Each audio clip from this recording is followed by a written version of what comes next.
Welcome to our channel. Today we how to update npm registry auth tokens for CI pipeline step by step clearly. Start by logging into your CI environment. Access the project's configuration settings. Locate the section for environment variables or secrets. Identify the existing npm registry auth token. These tokens are typically stored as environment variables.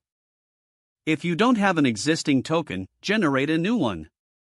Navigate to your npm account in a web browser. Log in using your credentials. Once logged in, go to your profile settings. Select the option for Access Tokens. Click on Create New Token. Choose the appropriate permissions for this token. Once created, copy the new token securely. Return to your CI environment. In the Environment Variables section, add a new variable.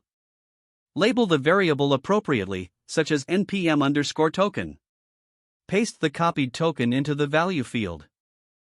Save the changes to your environment configuration.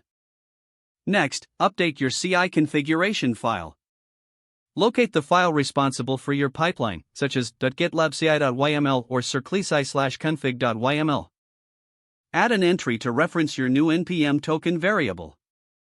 Use the syntax specific to your CI service to access environment variables.